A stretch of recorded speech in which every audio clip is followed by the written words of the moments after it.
नमस्कार, स्वागत है आप सभी का। क्या हाल चाल है? मैं हूं विनय अवस्थी और आज हम लोग चर्चा करेंगे एसएससी जीडी 2026 की जो नई वैकेंसी है। एग्जाम कब से स्टार्ट होगा, फॉर्म कब से स्टार्ट होंगे, कितनी वैकेंसी आ रही है, एज क्या होगी, क्वालिफिकेशन क्या है, एग्जाम कैसे होगा, आपका सिलेबस क्या रहेगा। मैं आपको बता दूं, अगर आपने हाई स्कूल पास किया है या 12th पास किया है और आपकी एज है 18 से 23 के बीच में, अगर 18 से प्लस हैं आप, तो ये वीडियो पूरी आपके लिए है, इसको छोड़िएगा नहीं। और अगर थोड़ा सा भी आपके अंदर जज्बा है कि मैं देश की सेवा करूं, हाइट पर्सनालिटी आपकी उस लायक है, तो ये वीडियो बहुत इंपॉर्टेंट है। इसको शुरू से लेकर एंड तक जरूर देखिएगा। सारी चीजें बताने वाला हूं, कहाँ पोस्टिंग होती है, कैसे एग्जाम होता है, कितना टफ एग्जाम है, कितना आसान एग्जाम है, सारी बातों पर चर्चा करने वाले हैं। आपको पता होगा एसएससी ने अभी कैलेंडर जारी किया है और एसएससी जीडी में कई सारे फोर्सेस आते हैं जिनकी रिटन एग्जाम आपका एसएससी करवाता है। और एसएससी ने क्या किया है, एसएससी ने अभी अपना कैलेंडर जारी किया। उसमें आपने देखा होगा कैलेंडर में इसने ये बताया है कि जो एसएससी जीडी 2026 की वैकेंसी है, एसएससी जीडी 2026 की जो वैकेंसी है वो आपकी कब रिलीज होने वाली है। तो आप देखोगे ये आपकी अक्टूबर 2025, मिडिल अक्टूबर में स्टार्ट हो जाएंगी और जो एग्जाम आपका जो फॉर्म लास्ट डेट होगी वो नवंबर 2025 होगी। यानी कि अक्टूबर 2025 में इसका आपका नोटिफिकेशन आता है, आ जाएगा और नवंबर 2025 तक इसकी लास्ट डेट होती है फॉर्म भरने की। उसके बाद जो आपको समय मिलता है नवंबर दिसंबर, एक महीने का बीच में समय मिलता है और जनवरी और फरवरी 2026 में आपका एग्जाम होगा। मतलब ये आपका एग्जाम का वो है एग्जाम डेट, क्या बोलेंगे, ये आपकी एग्जाम डेट है, ध्यान रखना। जनवरी फरवरी में ये आपकी फॉर्म फिलअप लास्ट डेट है और ये फॉर्म स्टार्ट डेट है। फॉर्म स्टार्ट डेट है, स्टार्ट फॉर्म यहाँ पे स्टार्ट हो रहा है आपका फिलिंग होना और ये आपकी क्या है, ये लास्ट डेट है, ध्यान रखिएगा। ठीक है, तो अब इसमें क्या क्या मांगा जा रहा है, कितनी हाइट, कितनी पर्सनालिटी और कितनी क्वालिफिकेशन मांगी जा रही है, इस पे सारी चीजों पे चर्चा करने वाले हैं। और सबसे इंपॉर्टेंट बात, कितने नंबर हम लाएंगे कि हमें कौन सी पोस्ट मिलेगी और कौन कौन से फोर्सेज हैं, उनका काम क्या है, इन सारी बातों पे डिटेल चर्चा करने वाले हैं। तो एसएससी जीडी 2026 में जो एक्सपेक्टेड वैकेंसी बताई जा रही है, जैसा कि आप लोगों ने देखा होगा अभी सेना में बहुत ज़्यादा ज़रूरत है जवानों की। लगभग कई लोग बताते हैं 1,80,000 वैकेंसीज हैं अभी सेना में जो भरी जानी है, धीरे धीरे भर रही हैं। अभी 2025 में आपने देखा होगा 39,000 प्लस वैकेंसीज थी, अभी 53,000 कुछ वैकेंसीज होकर के उनका जो है उन पे रिजल्ट का इंतजार किया जा रहा है। सेम इसी तरह से जो 2026 है, ऐसा अनुमान लगाया जा रहा है, ऐसा अनुमान लगाया जा रहा है कि वैकेंसी आपकी कम से कम 70 प्लस आनी है, 70,000, 70 के प्लस, मतलब 70,000 प्लस आपकी वैकेंसी देखने को मिलेंगी। अगर पहले वैकेंसी कम भी आती है लेकिन बाद में बढ़ने की चांसेस ज्यादा रहते हैं, जैसा कि आपने 2-3 सालों में देखा होगा, 22-23 में देखा होगा, तो 23-24 में देखा होगा, 24-25 में भी आपने देखा 14,000 वैकेंसीज इधर बढ़ गई हैं। तो टोटल आपकी 70,000 वैकेंसीज कम से कम आपकी 2026 के लिए फिक्स्ड है, ये बात याद रखिएगा। ठीक है, चलते हैं देखते हैं थोड़ा सा और। डेट ऑफ बर्थ ये 2024-25 का उठाया मैंने, ये 2024-25 वाला है। तो यहाँ पे 1-1-2025 मांगा था, अभी जो डेट मांगेगा 1-1-2026 मांगेगा। मतलब अगर आप 1-1-2026 में, अगर आपकी एज 18 से 23 साल के बीच में है, जनरल वालों के लिए, ये जो जनरल वाले हैं आपके अनरिजर्व, अनरिजर्व ओबीसी, वो सॉरी अनरिजर्व और आपके ईडब्ल्यूएस की अगर हम बात करें, अनरिजर्व ईडब्ल्यूएस की बात करें, तो 18 से 23 साल। यदि आप ओबीसी हैं तो आप 18 से 3 साल की और वो दे दीजिए, इधर आपका 26 साल हो जाएगा। ठीक है, अगर आप एससी या एसटी हैं, एससी या एसटी में है, तो इधर आप 5 साल दे दीजिए, यानी कि 23 और 5, 24, 25, 26, 27, 28 साल तक, यानी कि आप 28 साल तक भर सकते हैं। ये आपकी एज लिमिट है आपकी कैटेगरीज वाइज, जैसे अनरिजर्व और ईडब्ल्यूएस 18 से 23 साल, उसके बाद आपका ओबीसी 18 से 26 साल और उसके बाद एससी और एसटी 18 से 28 साल। जो आपकी एज लिमिट मांगी जा रही, इधर 2003 कर दीजिएगा और यहाँ पे 1-1-2026 से जोड़ लीजिएगा। ठीक है, अगर आप इसमें एलिजिबल हैं।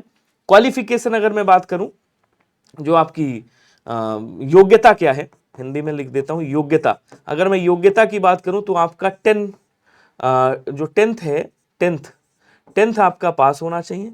अगर आप 10th पास हैं, ठीक है, इस एज में हैं, तो आप फॉर्म क्या कर सकते हैं, फिल कर सकते हैं। खैर आगे बढ़ते हैं, आगे देखेंगे यहाँ पे थोड़ा सा और मैं बता दूं, कई बच्चे होते हैं जो हाई स्कूल इंटर में, सॉरी इंटर और मतलब फर्स्ट ईयर सेकेंड ईयर में क्या करते हैं, 11th और 12th में एनसीसी ले लेते हैं। अगर आपके पास एनसीसी में सी सर्टिफिकेट है तो आपका 5% की छूट आपको मिलेगी मार्क्स की रिटर्न में। एनसीसी बी सर्टिफिकेट है तो आपको 3% मिलेगी, और एनसीसी ए सर्टिफिकेट है तो आपको 2% का छूट मिलेगा आपके मार्क्स में। खैर, ये तो एनसीसी की बात हो गई। आगे चलते आपका कैसे पेपर होगा। तो पेपर आपका सीबीई होता है, मतलब कंप्यूटर बेस्ड एग्जामिनेशन होता है, जिसमें आपके 80 क्वेश्चन टोटल होते हैं, और एक क्वेश्चन आपका 2 मार्क का होता है। और यहां पे आप देखोगे तो जो क्या बोलते हैं, टाइम पीरियड 1 घंटे का होता है, जिसमें आपका जनरल इंटेलिजेंस रीजनिंग आपकी आती है 20 क्वेश्चन की, जिसमें 40 नंबर होते हैं, ध्यान रखिएगा। इसी तरह से general knowledge and general awareness, मतलब जीके और करंट अफेयर्स के 20 क्वेश्चन रहते हैं, ये 40 नंबर के होते हैं आपके। और एलिमेंट्री मैथमेटिक्स देखोगे तो 20 क्वेश्चन होते हैं आपके, जो कि 40 नंबर के हैं। और इंग्लिश में या हिंदी में कोई भी आप एक चूज कर सकते हो, जो कि 20 क्वेश्चन होंगे और 40 नंबर के होंगे। अगर आप हिंदी मीडियम है तो हिंदी को चूज करिए, और अगर आप इंग्लिश मीडियम है तो इंग्लिश को चूज करिए। वैसे एसएससी जीडी वाले ज़्यादातर बच्चे हिंदी को चूज करते हैं, क्योंकि हिंदी में वो अच्छे नंबर गेन कर सकते हैं। 10% लगभग ऐसे होते हैं बच्चे जो आपके इंग्लिश चूज करते हैं, और वो भी नॉन हिंदी भाषी वाले जो बच्चे हैं वो ज़्यादातर इंग्लिश ही चूज करते हैं। बाकी जो जिनको हिंदी आती है थोड़ी बहुत, वो आपके क्या करते हैं, हिंदी ही चूज करते हैं और अच्छे नंबर भी गेन करते हैं।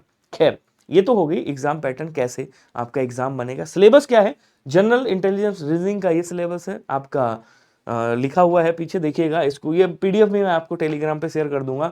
Analytics, aptitude and ability to observe and, मतलब इसमें आपका पूरा रीजनिंग रहेगा, ठीक है। उसके बाद ये आपका जनरल नॉलेज और जनरल अवेयरनेस आता है, जिसमें ज्योग्राफी, हिस्ट्री, आपका इकोनॉमिक्स, पॉलिटी, ये सारी चीज़ें आपको मिलेंगी, मतलब अर्थशास्त्र और आपका क्या बोलते हैं, राजनीतिक शास्त्र और भूगोल और इतिहास, ये सारी चीज़ें होंगी। इसमें करंट अफेयर्स भी आपका इसमें होगा, ये चीज़ याद रखिएगा। ये सिलेबस हो गया। उसके बाद आपका हो गया मैथमेटिक्स में। तो मैथमेटिक्स में एलिमेंट्री मैथमेटिक्स आती है, मतलब अंक गणित जिसको आप बोलते हो। यहाँ पे देखोगे आप, इसमें कई सारे टॉपिक रहते हैं आपको, जिसमें नंबर सिस्टम हो गया, कंपाउंडेशन हो गया, और होल नंबर्स हो गया, डेसिमल एंड फ्रैक्शन हो गया, रिलेशनशिप बिटवीन नंबर्स हो गया, फंडामेंटल अर्थमेटिकल ऑपरेशंस हो गया, परसेंटेज है, रेशियो एंड प्रोपोर्शन है, एवरेज है, इंटरेस्ट है, आपका प्रॉफिट एंड लॉस है, डिस्काउंट है, मेंसुरेशन भी आता है आपका, टाइम एंड डिस्टेंस हो गया, रेशियो एंड टाइम हो गया, उसके बाद टाइम एंड वर्क हो गया। ये सारे क्वेश्चन आपको मिलते हैं। हिंदी और इंग्लिश का कोई भी सिलेबस जो है इस तरह से मतलब डिटेल में नहीं बताया गया है, लेकिन हम लोग हिंदी या इंग्लिश में सिलेबस जो निकालते हैं वो प्रीवियस ईयर देख करके निकालते हैं, 2-3 साल का प्रीवियस ईयर देख करके, और लास्ट में जो निचोड़ होता है वो है। तो जैसे आप अगर आप हिंदी की बात करो तो हिंदी में ये सिलेबस है, लगभग 23 टॉपिक आपके पूछे जाते हैं, जो मैंने यहाँ पे लिखे हुए हैं। रिक्त स्थान हो गया, वाच्य हो गया, मुहावरे हो गया, वाक्य हो गया, विलोम शब्द हो गया, वाक्य शब्द प्रतिस्थापन है, पर्यायवाची है, तत्सम तद्भव है, देशज विदेशज आया था, सार्थक निरर्थक हो गया, वर्तनी शुद्धि, वाक्य शुद्धि, सर्वनाम संज्ञा, विशेषण, क्रिया, ये सारी चीजें आपकी पूछी जाती हैं, जिसमें गद्यांश अपना जो रिक्त स्थान वाला गद्यांश होता है वो अहम भूमिका निभाता है। इस बार गद्यांश जो है वो छांटने वाला भी पूछा गया था। तो ये हिंदी का आपका सिलेबस है 2026 के लिए, ठीक है। बड़ा आसान पेपर है, अच्छे से करोगे हो जाएगा। खैर, अब एक चीज और बता दो, जो हमारे कई सारे ऐसे बच्चे हैं जो नॉन हिंदी भाषी वाले हैं और उनको इंग्लिश भी अच्छे से नहीं आती, तो सर उनके लिए क्या कुछ सुविधा है? मैंने कहा बिल्कुल है। ऐसे 12 लैंग्वेजेस सेलेक्ट की गई हैं, 13 लैंग्वेजेस सेलेक्ट की गई हैं, 13 भाषाएं ऐसी सिलेक्ट की गई हैं, जिसमें जैसे हिंदी और इंग्लिश को छोड़ करके जो 3 सब्जेक्ट हैं आपके, वो आपके 13 लैंग्वेज में आपको मिलेंगे। आपकी जो लैंग्वेज होगी उसको चूज कर सकते हो, लेकिन एक सब्जेक्ट है आपका हिंदी और इंग्लिश। हिंदी या इंग्लिश में से, मतलब वो हिंदी में है तो हिंदी में ही रहेगा, इंग्लिश में तो इंग्लिश में ही रहेगा। खैर, आ जाओ। तो यहाँ पे आप देखोगे कौन कौन सी लैंग्वेज है जिनमें पेपर आपका बनेगा। तो आपका एक तो असमिया हो गई, मतलब असमिया हो गई, बंगाली में भी आपका बनेगा, गुजराती में भी आपका पेपर बनेगा, और उसके बाद कन्नड़ा में भी आपका, कन्नड़ जो भाषा है उसमें भी बनेगा।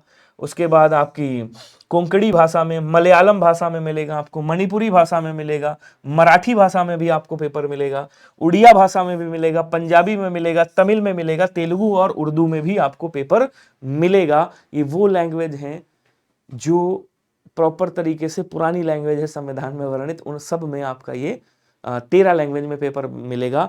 हिंदी और इंग्लिश जो भी होगा वो हिंदी और इंग्लिश ही लैंग्वेज में रहेगा, इस बात को याद रखिएगा। अगर मैं माइनस मार्किंग की बात करूं तो माइनस मार्किंग आपकी 0.25 है, मतलब 8/1 आप कह सकते हो। 8/1 की माइनस मार्किंग होगी, मतलब 0.25 की आपकी माइनस मार्किंग रहेगी, इस बात को याद रखिएगा। आपको किस लेवल से तैयारी करनी है, माइंड मैकअप अभी से करते हुए चलिएगा। जो फिजिकल आपका होता है एसएससी जीडी में, 5 किलोमीटर की दौड़ होगी, 24 मिनट में होगी, ये मेल्स के लिए। और अगर फीमेल की बात करोगे तो 1.6 किलोमीटर होगी, जो कि 7 मिनट में आपको पूरा करना होगा। ये आपका सॉरी, ये किसके लिए है, ये सॉरी लद्दाख के लिए, फीमेल के लिए इधर है। मतलब 5 किलोमीटर मेल जो है वो 5 किलोमीटर 24 मिनट में आपको दौड़ना है। फीमेल आपका 16 मतलब 1.6 किलोमीटर दौड़ना है, 1600 मीटर 8.5 मिनट में। यहीं पे लद्दाख वाले जो मेल कैंडिडेट हैं, जो लद्दाख से बिलोंग करते हैं, 1.6 किलोमीटर दौड़ना है 7 मिनट में। और आपको फीमेल अगर है तो 800 मीटर दौड़ना है आपको 5 मिनट में, 5 मिनट में। ठीक है, तो ये जो है सब सारे रीजंस के लिए हो गया। ये आपका फिजिकल एफिशिएंसी इतनी होनी चाहिए। तो सबसे पहले आपका कंप्यूटर बेस्ड टेस्ट होगा, उसके बाद आपका फिर अगर उसमें आप क्वालिफाई होते हैं, रिजल्ट आता है आपका क्वालिफाई होते हैं, फिर आपका फिजिकल होगा। फिजिकल के बाद फिर आपका मेडिकल और डॉक्यूमेंट होता है, ध्यान रखिएगा। उसके बाद आपका इधर पीएचडी में और क्या है आपका, देखिए हाइट है, जो मेल के लिए वो हाइट है 170 सेंटीमीटर, ये बिना छूट वाले हैं, जनरल वाले हैं। फीमेल की अगर आप बात करोगे, मतलब बिना छूट, जो चाहे एससी हो ओबीसी हो कोई भी हो, जिनमें छूट नहीं है हाइट में, फीमेल के लिए 157 सेंटीमीटर होना चाहिए, कॉमन है सबके लिए। ठीक है, अब जो छूट वाले हैं, जैसे आप शेड्यूल ट्राइब से आते हो तो मेल के लिए 162 हो गई और फीमेल के लिए 150 हो गई। अगर आप नॉर्थ मतलब नॉर्थ स्टेट से आते हो, नॉर्थ ईस्टर्न स्टेट से आते हो तो 157 सेंटीमीटर, 147 सेंटीमीटर फीमेल हो गई। अगर आप यहाँ पे क्या बोलते हैं, एक्सट्रीमिज्म इफेक्टिव डिस्ट्रिक्ट जो हैं, लेफ्ट विंग जो डिस्ट्रिक्ट है, वहां से आप 160 147। तो यहाँ पे आप देखोगे जैसे डोगरा हो गया, मराठास हो गए, इन सबको छूट मिलती है। यहाँ पे 165 मेल्स के लिए हो गया, 155 जो है आपका फीमेल के लिए हो गया। लेकिन इनके डॉक्यूमेंट आपके पास होने चाहिए, तभी आपको छूट मिलेगी। ऑथेंटिक डॉक्यूमेंट, वो भी नोटिफिकेशन से पहले। जब नोटिफिकेशन आपकी अभी बता दिया इसने कि भैया नोटिफिकेशन आपका कब आ रहा है, बोले इस डेट को आ रहा है, उससे पहले का होना चाहिए।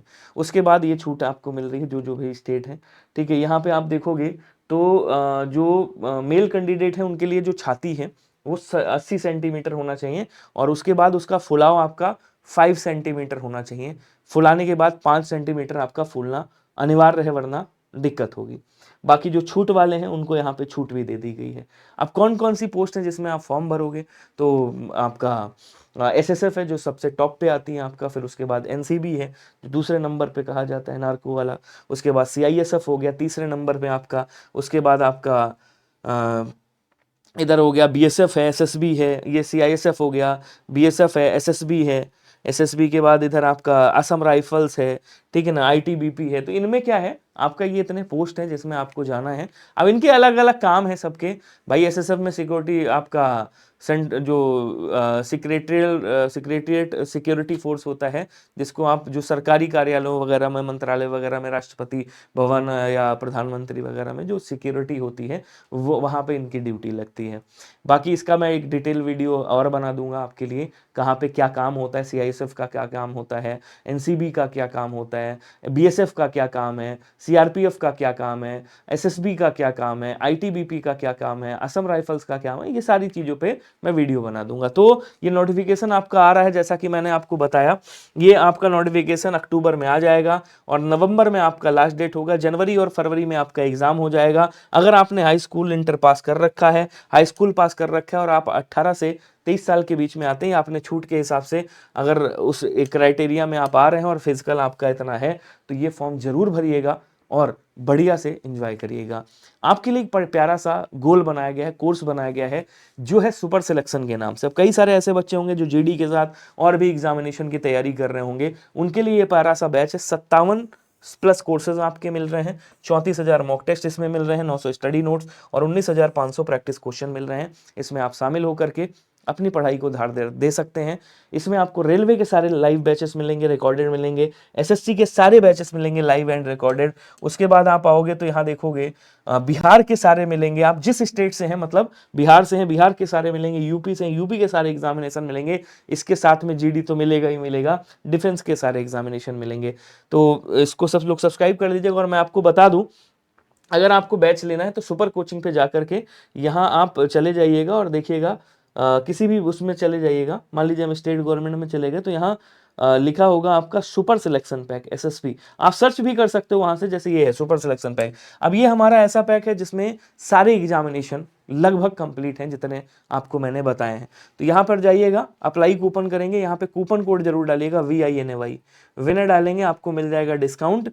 यहाँ पे आपको 949 में सारे एग्जामिनेशन की तैयारी होगी एक साथ। जानकारी कैसी लगी बताइएगा, और कोई जानकारी आती है एक डिटेल वीडियो बना दूंगा किस पोस्ट का क्या काम होता है, वहां भी आप देख सकते हो। मिलते हैं अगले सेशन में, तब तक के लिए सभी को धन्यवाद, नमस्कार, thank you so much, love you all, bye bye, जय हिंद।